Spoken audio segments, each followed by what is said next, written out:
How is your financial advisor doing? By Mike Adams.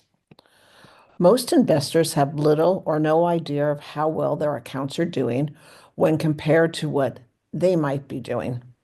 In other words, they do not know if they are leaving a lot of money on the table. Their advisor may be telling them they are meeting their financial goals on their financial plan, and that might be so. But will the financial plan withstand great recessions like the one in 2008 and 2009, or inflation periods like 2021 to 2022? Probably not. What will be the impact if the market hits even worse situations? That is very possible. If your TV has no picture when you turn it on, you know you have a problem. When the warning lights come on in your car, you know you have a problem. When the electricity goes off in your house, you know you have a problem. The biggest concern of most people is outliving their nest egg. When the golden years become the olden years, it's not pretty. It is particularly important that investors check their accounts' performance. It should not be complicated. Most people and organizations figure out an uncomplicated way to check performance. Let me illustrate. When bands and performers come to Seattle, they send a document that spells out what they want to eat, drink, how the stage should be set up, and a whole list of requirements. Sometimes they ask to paint the dressing rooms. One performer asked for a bucket of ice and a fifth of Jack Daniels. Stage managers from one venue will talk to the previous stage manager. The contract says 2 cartons of cigarettes. Will they have some left, or do we need to buy 2 cartons? Some contracts will be longer and some smaller. Van Halen was a leading band in music in the 1970s and 80s. They were very flamboyant for their time. In that period of time, most bands had a 3 or 4 page contract, but Van Halen had a 53-page contract that they sent ahead. They had a point by point layout of how they wanted the stage arranged and equipped, but they also included food. On even days, they wanted roast beef, fried chicken, or lasagna, with sides of Brussels sprouts, broccoli, and spinach. On odd days, they wanted steak or Chinese with green beans, peas, or carrots. Under no circumstances would the band accept paper or plastic plates. For munchies, they required potato chips, nuts, pretzels, and M&Ms with this warning: absolutely no brown M&Ms. So why the hang up on brown M&Ms? Had they had a bad experience? Did they just want to make some poor caterer handpick the candy? When their contract was leaked to the press, reporters and critics assumed it was a classic case of rock star excess. Their demands were laid out in a 53-page contract that was almost like a small telephone book. Sometimes they trashed their dressing rooms when they left. What kind of demand was absolutely no brown M&Ms? Just a classic case of rock star excess was the explanation. That explanation was far from the truth.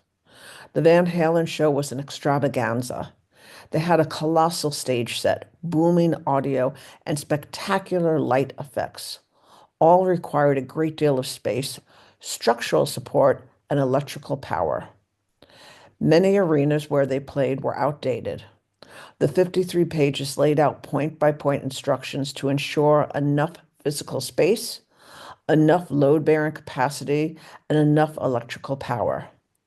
Van Halen did not want anyone killed or injured in their performance. It happens when stages are not set up correctly. Singer Olivia Rodrigo fell through a trapdoor on a stage in the last year. When Van Halen arrived in a new city, how could they be sure that the instructions were followed in detail to ensure no one was killed or injured? Of course, they asked the stage manager, but they really wanted assurance beyond what they were told. How did they verify? The brown M&Ms. David Lee Roth, the lead of Van Halen, as soon as he arrived, the first place he headed to was to the dressing room to see if there were brown M&Ms. If there were indeed brown M&Ms in the snacks, Roth knew the contract had not been read in detail. That meant the band would have to do a serious line check and verify the physical space, the load-bearing capacities, and electrical power situation themselves. When the concert was over, they would trash the dressing room so the next promoters would think they were rock star excessive and not realize the reason for the brown M&Ms. Most investors get their financial plan and are assured they are doing the best possible. But shouldn't investors adopt the Van Halen plan and verify how they are doing? Most financial advisors are doing the best they can do, but are they falling short of what is possible? Van Halen chose the Brown M&M test.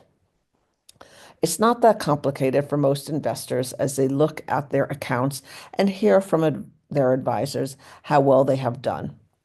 Most investors are not showing how they might have done considerably better with a different manager or a different lineup of investments.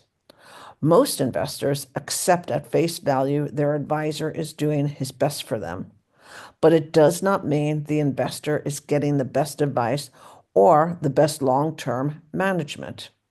In our opinion, investors would do well to have the Van Halen Brown M&M test. For investors, that means comparing their investment results against the S&P 500 Total Return Index. There are literally over 1 million indexes. The S&P is, in our opinion, the most difficult. That truly tells the Brown M&M story. It's not that complicated for individual investors. How much did you start with? How much did you add or withdraw? What were the gains? What is the ending balance? Josh Brown, who you may have seen on CNBC, authored a book, Backstage Wall Street. This is what he wrote. Most of the brokers, financial advisors, I know and have met over the years are phenomenal, world-class salespeople. But a great many of these security selling savants don't attain the knowledge necessary to actually accomplish anything for their clients. Selling one's expertise is much easier than actually developing an expertise, especially as it pertains to investing.